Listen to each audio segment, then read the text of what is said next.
I am concave, emptied. My stomach collapsed into my spine. I suck in my lungs that fold and stick together. Seed husks, brittle, rattle around in a hollow space. Slapping at my sides, nausea breaks, flattens in a vacuum. Nothing to give up, give back. I am a pit where dust alone remembers. She died soon after. How many before? How many to follow? How many times must I outrage authorities, wrinkling, discriminating brows with testimonies of this kind? I am the protagonist of women who have nothing to laugh at. I am the voices of wives of poor working men who have no voice of their own, no strength, no hope other than life, other than any other life than a year of childbearing. My life has become a crusade to liberate women from a primitive cycle that crushes them in patriarchy's fisted grip. I was the sixth of 11 children. My mother died at the age of 48. Her life drained into ours. My father finally recognizes the importance of what I do. Embarrassed at first by a daughter who went about lecturing to strangers about birth control, disseminating contraband materials, but now he understands.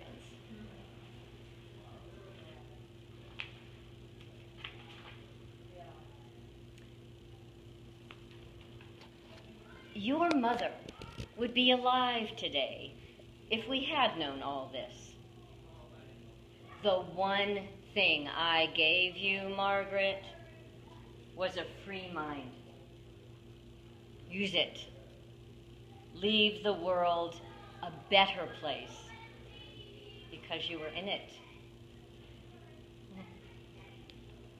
Leave the world better. I give lectures and get locked out of halls and theaters. I write articles and columns, and papers are censored. I publish magazines, and they are seized.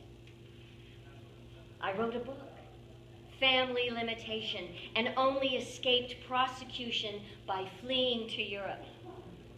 But 10 million copies have been sold in 13 languages.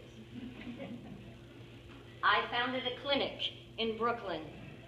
The first day it opened, 200 women stood in line from dawn till dark. It was closed as a public nuisance. I went to jail. My influential European friends wrote to President Wilson reminding him that birth control was legal in every civilized country except the United States. I was released. The case of the people versus Mrs. Sanger was dismissed. But I was given a sound talking to and ordered to cease and desist this obscene and vulgar activity. No woman can call herself free until she can choose whether or not to be a mother. We open again tomorrow.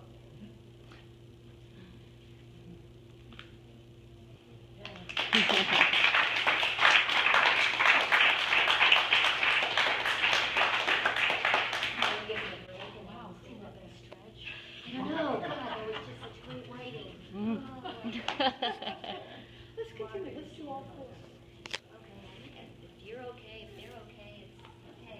you okay with hearing two more?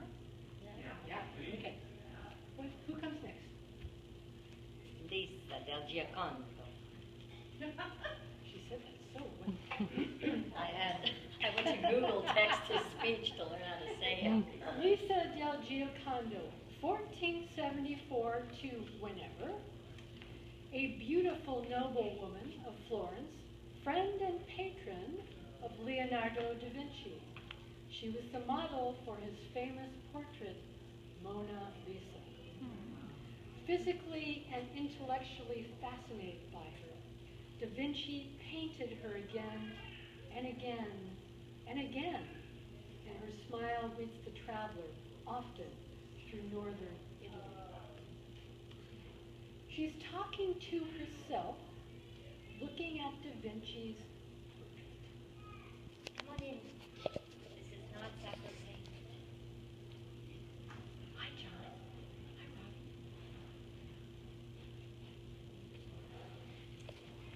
Rob. Mona was a sweetheart.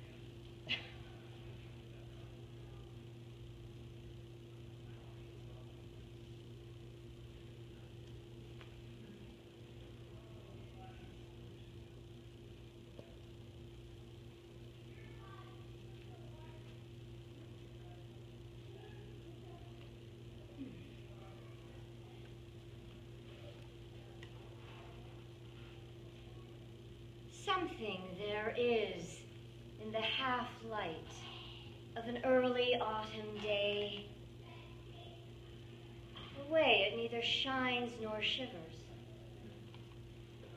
A curious sky where clouds cannot decide if they're coming or going.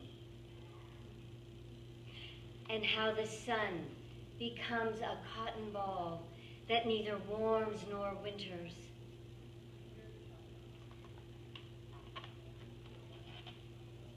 Something there is in the half-smiled smile of a woman unobserved, free from task, pensive. The hint of a nod, the suggestion of a pleasure, a charmed remembrance, an abstraction, a secret.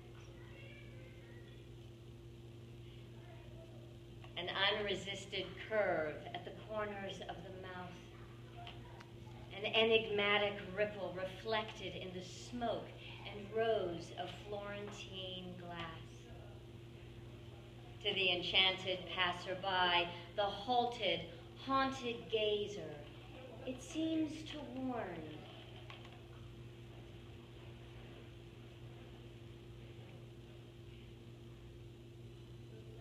You shall never know me. You shall never possess me. Desire will fly like dust from your fingers, and your heart wasted on the breeze. But you shall remember me. For I am a smile lingering over the days and deeds of men, forever silent, forever unapproachable, forever elusive.